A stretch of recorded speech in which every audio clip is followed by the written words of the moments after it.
오늘 먼저 교재 74페이지를 보시겠습니다. 요한계시록 해설이라고 해서 내용이 나와 있는데요. 제가 읽도록 하겠습니다. 성경의 마지막 책인 요한계시록은 우리가 알고 있던 대로의 무서운 심판과 종말의 책만이 아닙니다. 그보다는 위로와 소망을 주고자 하는데 더 큰 목적이 있습니다. 사도 요한이 반모섬에서 본 환상을 기반으로 기록한 계시록은 고난과 박해로 곤경에 처해 있는 소아시아 교회들에게 앞으로 일어날 일과 최후 승리를 알리는 것이 1차적 목표였습니다. 그리고 이 승리의 소식을 로마 제국의 검열에 걸리지 않고 잘 전달하기 위해 이해하기 어려운 상징 언어들을 사용한 것입니다. 그래서 계시록은 장르상 묵시문학에 속합니다. 묵시문학은 유대민족의 어려운 시기 가운데 성행했던 문학 형태입니다. 압제자들의 검열을 피하기 위해 은밀한 언어와 암호, 상징들을 사용하여 환난 가운데 있는 유대인들에게 위로와 격려를 주고자 했던 것입니다. 요한계시록도 이런 배경을 따라 당시 로마 제국의 박해와 세속화의 유혹에도 불구하고 믿음과 인내를 지켜나가는 성도들에게 위로와 소망을 주고자 합니다. 비록 현실은 짐승이 득세하여 성도를 힘들게 하지만 결국에는 예수 그리스도와 교회가 승리하여 새하늘 새 땅을 누리게 될 것이라는 메시지입니다. 위로와 소망이라는 이 키워드에 마음을 두시면 되겠습니다. 이어서 우리 교재 80쪽에 그 위로와 소망을 기억하시며 우리 요한계시록 1장의 내용을 읽도록 하겠습니다. 첫 부분에서 요한계시록은 예수 그리스도의 계시의 책이라는 것을 명확히 밝힙니다. 이 계시가 천사들을 통하여 그 종 요한에게 주어졌습니다.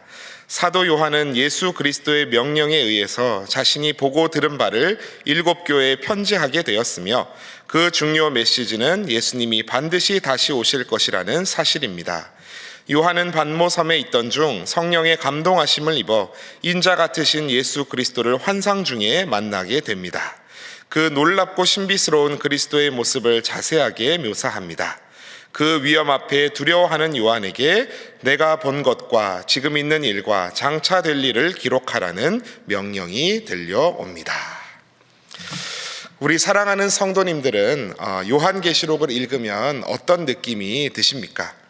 제가 어렸을 때, 그러니까 중학교 1학년 때 당시 막 초등학교 1학년에 입학했던 제 사촌 동생과 왜 그랬는지 모르겠지만 함께 요한계시록을 읽으면서 제가 들려줬던 기억이 있습니다. 그때 제 사촌 동생이 고종사촌이었는데 초등학교 1학년임에도 불구하고 내용을 듣고 보인 반응은 너무너무 무섭다였습니다. 그리고 그런 일이 안 일어났으면 좋겠다고 얘가 막 우는 겁니다. 그러면서 고모에게 달려가서 제가 굉장히 당황했던 기억이 나는데요. 이렇듯 요한계시록을 읽으면 어린아이마저도 또 대부분의 사람들이 어렵다 혹은 공포 영화처럼 두렵다, 무섭다라는 느낌을 갖습니다. 왜 그럴까요? 요한계시록에는 각종 상징들과 심판의 장면들이 나오는데 바로 그것 때문입니다. 예를 들자면 눈은 불꽃 같고 입에서는 좌우 날선검이 나오는 분이 나오질 않나, 각종 심판이 일어나며 전쟁에, 기근에, 지진에 땅과 바다가 파괴되고 사람들이 대거로 죽는 장면들도 나옵니다. 그러나 앞서 우리가 교재 74페이지에서 읽으셨듯이 요한계시록의 심판은 성도들에게 무서움을 주기 위한 것이 아니라 오히려 소망을 주기 위한 것입니다. 계시록에 나오는 심판들은 모두 성도들을 향한 것이 아니라 하나님을 대적하는 세상과 세상의 권력자들, 그리고 배후에 있는 악한 사탄 마귀의 세력에 대한 것이기 때문입니다. 쉽게 제가 예를 들어드리자면 출애굽기의 열재앙을 한번 생각해 보십시오. 만약에 모세가 열재앙을 앞두고 애굽 계시록이다 라고 하면서 그 열재앙에 대해 선포했다면 모든 물들이 피로 변하고 개구리 이 파리가 창궐하고 가축이 죽고 독종이 나고 우박과 메뚜기로 모든 먹을 것이 사라지고 어둠이 닥치며 모든 집안의 장자들이 죽는 일들까지, 당시 그 이집트인들에게는 정말 이보다 두렵고 무서운 심판이 없을 수 없었습니다. 그러나 하나님의 백성에게, 이스라엘 백성에게 그 소식은 무엇이었습니까? 두렵고 떨림으로 그것을 지켜볼지언정 그것은 단순한 두려움이 아니었다는 사실입니다. 경외감이었습니다. 저토록 강하신 하나님이 우리를 구원하고자 하시는구나, 소망과 희망의 소식이었다는 사실입니다. 요한계시록도 오늘 마찬가지의 시선으로 바라보시면 됩니다. 또한 요한계시록은 당시 로마 제국의 박해와 또 세속화의 유혹에도 불구하고 믿음과 인내를 지켜나갔던 성도들에게 위로와 소망을 주고자 하는 책입니다. 이것은 오늘 우리에게도 동일하게 적용되는 점입니다. 소아시아의 7교회, 7이라는 완전수로 표현된 이 교회들에게 주시는 말씀은 당시의 7교회만이 아닌 지상의 모든 교회, 또한 오늘날의 우리 신일교회까지도 주시는 말씀이기 때문입니다. 계시록에는 교회와 세상의 영적 전투 상황이 가장 분명하게 묘사되어 있습니다. 그러므로 교회는 세상에서 박해를 받을 때도 강력한 소망을 이 계시록을 통해 공급받을 수 있으며, 세상의 유혹에 직면해서 세속화의 위험에, 유혹에 넘어가려고 할 때에도 마치 그 병의 백신과 같은 강한 경고 처방을 계시록을 통해 받을 수 있다는 사실입니다. 그래서 이 책이 너무나도 귀한 책이다라는 사실을 꼭 기억하시며 읽어 나가셨으면 좋겠습니다. 전체적인 구조와 이해에 대해서는 지금 비전 트립으로 출발하신 위임 목사님께서 돌아오시면 한번 정리해 주실 겁니다. 그때 이제 자세히 더 듣기로 하시고, 오늘은 요한계시록 1장을 저와 함께 보시면서 함께 두 가지 기도 제목을 나누고자 합니다.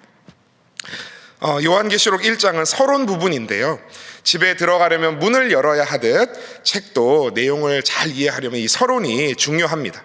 이 계시록의 서론도 책의 제목, 저자, 독자, 저술을 한 배경, 주제 소개까지 중요한 내용들을 담고 있습니다. 서론을 보시면 요한계시록 1장 1절은 이렇게 시작합니다. 제가 읽어보겠습니다. 예수 그리스도의 계시라. 이는 하나님이 그에게 주사 반드시 속히 일어날 일들을 그 종들에게 보이시려고 그 천사를 그 종 요한에게 보내어 알게 하신 것이라. 아멘. 예수님께서 천사를 보내 그 종 요한에게 알게 하신 계시. 요한이 이걸 받았었기에 요한계시록이라는 제목이 붙은 것이지, 사실 내용적으로 본다면 무슨 계시록이다? 바로 예수 그리스도의 계시, 예수 계시록이다라는 사실입니다. 이 계시라는 말은 헬라어로 아포칼립시스인데요, 드러낸다라는 뜻입니다. 예수님께서 이 사도 요한에게 감추어진 하나님의 구속 계획을 드러내 주신 천기누설과 같은 책이다라는 사실을 말하고 있습니다. 오늘 3절 말씀을 같이 한번 읽어보시겠습니다. 3절 말씀입니다. 시작. 이 예언의 말씀을 읽는 자와 듣는 자와 그 가운데 기록한 것을 지키는 자는 복이 있나니 때가 가까움이라. 아멘. 그래서 오늘 첫 번째 기도 제목은 말씀을 지켜 복 있는 자 되게 하소서라고 기도하시겠습니다. 말씀을 지켜 복 있는 자 되게 하소서. 아까 읽었던 1절에서 주님은 반드시 속히 일어날 일들을 그 종에게 보이시려고 천사를 요한에게 보내 알게 하셨다라고 말씀하십니다. 여기서 속히라고 하는 것은 뭐 몇 년 후, 몇 시간 후 같은 물리적인 시간 개념이 아닙니다.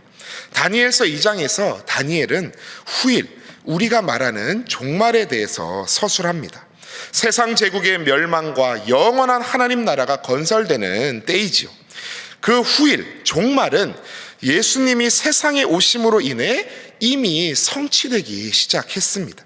그리고 예수님께서 다시 오시는 재림으로 말미암아 완성될 것입니다. 그래서 우리는 사실 이 종말 가운데 사는 사람들입니다. 저희는 종말의 때에 살고 있습니다. 예수님이 오시면서 벌써 종말의 때는 시작된 것이죠. 그리고 예수님의 재림까지의 모든 일은 속히 일어날 일들에 다 포함되는 일들입니다. 그래서 계시록의 말씀은 당시 소아시아 교회와 또 우리 교회에 이르기까지 주시는 말씀이라는 사실입니다. 언제 다시 오실지 모르는 주님을 기다리며 살아가는 이 종말의 때에 말씀을 읽고 듣고 기록된 말씀을 지켜 행하는 자가 복이 있는 줄 믿습니다. 제가 어릴 때 부모님이 저녁 약속이 있으신 날이면 제가 아주 방에서 신나게 마음껏 놀았습니다. 난장판을 막 해놓고 어항에 있는 물고기도 꺼냈다가 넣었다가 해보고, 아주 부모님께서 보시지 않으니까 아주 말썽쟁이 같이 놀았는데, 그러다 이제 날이 저물면 슬슬 그 놀이도 이제 실증이 나고 부모님이 보고 싶고 막 이제 다가오는 밤이 무섭습니다. 근데 그러다가 이제 전화가 옵니다. 아들 잘 있나? 이러면서 엄마 아빠 회식이 늦어져가지고 좀 있으면 들어간대 이러면서 이제 전화가 딱 이제 오시는 거죠. 그때는 이제 핸드폰이 없으니까 집 전화로 이제 전화를 해주십니다. 근데 그때부터 이제 그러니까 제가 이제 방도 좀 치우고 물고기도 제자리 넣어놓고 이불도 펴놓고 이제 엄마 아빠를 이제 제가 기다립니다. 근데 생각보다 빨리 오시지를 않아요. 좀 있으면 이라는 그 어른들의 시간이 이 아이가 느끼기에는 정말 하염없이 길게 느껴집니다. 친구 집에 막 거기는 엄마 아빠 다시 오셨냐고 막 울면서 또 막 전화를 해봅니다. 그럼 친구 어머니가 괜찮다고, 경아나 아직 여기도 아직 아빠 안 들어오셨다고 걱정 말고 기다리라고 하십니다. 그러다 보면 곧 속히 부모님이 돌아오십니다. 환하게 웃으시며 아유 아들 잘 놀았어? 어이구 장난감도 치우고 이불도 펴놨네? 하시면서 잘했다라고 이제 쓰다듬어 주십니다. 제가 7절 말씀을 한번 읽겠습니다. 7절 말씀입니다. 볼지어다 그가 구름을 타고 오시리라. 각 사람의 눈이 그를 보겠고 그를 찌른 자들도 볼 것이요 땅에 있는 모든 족속이 그로 말미암아 애곡하리니 그러하리라. 아멘. 요한계시록 마지막 장인 22장에 보시면 예수님이 내가 속히 오리라는 말씀을 3번이나 하십니다. 아멘이십니까? 주님이 속히 오십니다. 그분이 오셨을 때 땅에 있는 모든 족속이 그로 말미암아 애곡하며 가슴을 칠 것이라 말씀하십니다. 주님 다시 오셨을 때 내가 주님 오실 줄 알았더라면 이렇게 살지 말걸, 후회의 눈물을 흘릴 것인지 가슴 벅찬 감동의 눈물을 흘리며 주님을 맞이할 것인지 오늘 우리의 믿음의 삶에 달려있다라고 생각합니다. 이 종말의 때를 살아가는 저와 여러분이 언제나 주님의 말씀을 듣고 그 말씀대로 살아 주님께 크게 칭찬받으시는 복 있는 성도들 다 되시기를 간절히 바랍니다. 자, 이제 9절을 보시면 요한은 자신을 이 예수의 환난과 나라와 참음에 동참하는 너희 형제다라고 소개하며 자신이 예수 그리스도를 증거함으로 인해 반모섬에 있다라고 알립니다. 당시 로마의 박해로 요한은 그 작은 섬 반모의 유배당에 있었던 것이죠. 그런데 거기서 요한은 성령에 감동되어 환상 중에 주님을 뵙게 됩니다. 그런데 거기서 등장하는 주님의 모습을 묘사하는 글이 참 생소합니다. 예수님 하면 우리는 양들을 이끄시는 모습이나 아니면 십자가에 못 박히신 예수님의 모습 이런 걸 많이 떠올리는데 사도 요한이 본 예수님의 모습은 이러합니다. 말씀을 참고하시면서 들어보십시오.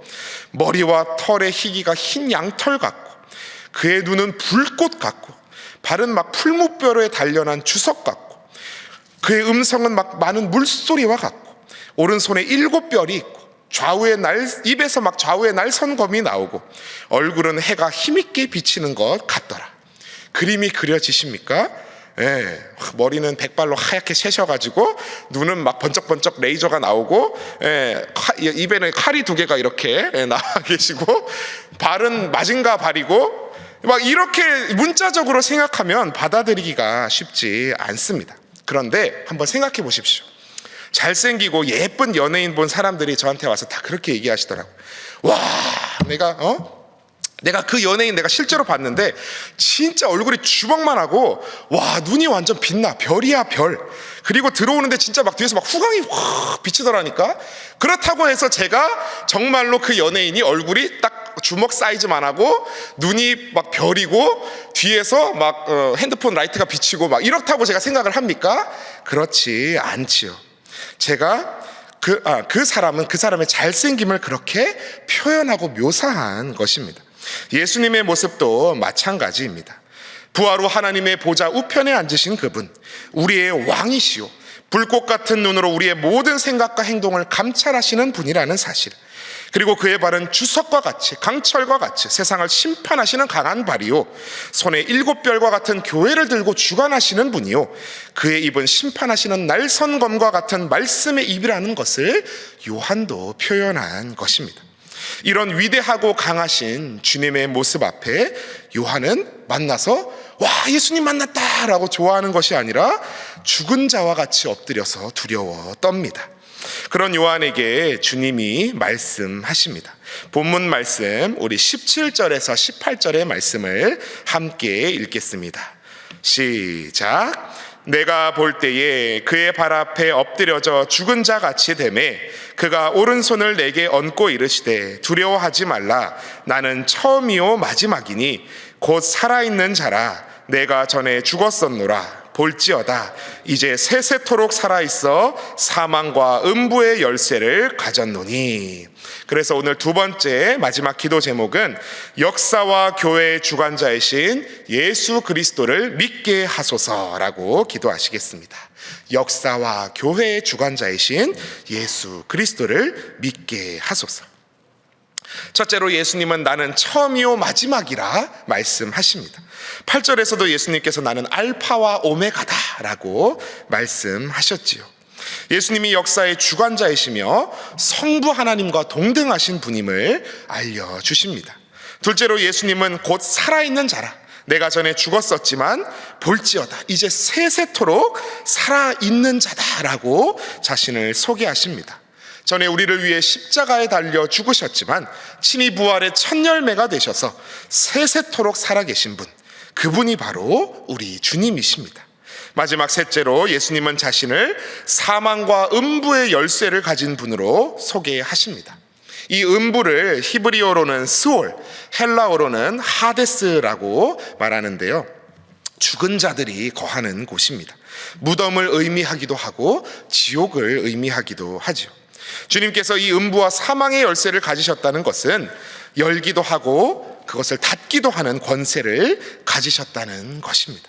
즉 예수님께서는 죽게도 하며 살게도 하며 지옥에 들어가게도 하며 들어가지 않게도 하는 그런 우리의 생사 여탈권을 쥐고 계신 참으로 권세 있으신 분이라는 것을 오늘 말씀이 보여줍니다. 어떠십니까? 사망 권세까지도 다스리시는 세상의 주관자이신 주님의 모습이 더 자세히 다가오십니까? 그 주님께서 오늘 읽은 마지막 절 20절에서 오른손의 7별의 비밀과 7 금촛대를 요한에게 보여주십니다. 그러면서 그 7별은 7 교회의, 소아시아 7 교회의 사자이며 7 촛대는 7 교회다라고 친히 설명을 해 주십니다. 내일부터 이제 소아시아 7 교회에 주시는 말씀, 그리고 세상을 구원하시고 심판하실 우리 주님의 승리의 드라마로 다시 한번 여행에 나갈 텐데, 그 말씀들을 오늘 종말의 때를 살아가는 우리에게 주시는 동일한 말씀으로 받으시며 역사와 교회의 주관자이신 예수 그리스도를 참되게 믿으시고 그 말씀 지켜 복 있는 자 다 되시는 우리 귀한 신일의 권속들 다 되시기를 축복합니다. 네, 이 시간 함께 우리 기도하기 원합니다. 먼저는 첫 번째 기도 제목과 같이 말씀을 지켜 복 있는 자, 참된 복을 누리는 자 되게 해달라고 기도하여 주시고, 두 번째로는 역사와 교회의 주관자이신 예수 그리스도를 그저 머리로 지식으로만 믿는 것이 아니라 참으로 믿으며 우리의 삶으로 드러내 나가는 우리 모든 귀한 신일의 권속들 다 되게 해달라고, 또 오늘 출발한 일본 또 비전 트립을 위해서 또 각자 가지고 계신 소원의 기도 제목들 위해서 함께 기도하며 나아가시겠습니다. 주여 믿습니다. 주여 믿습니다. 주여 믿습니다.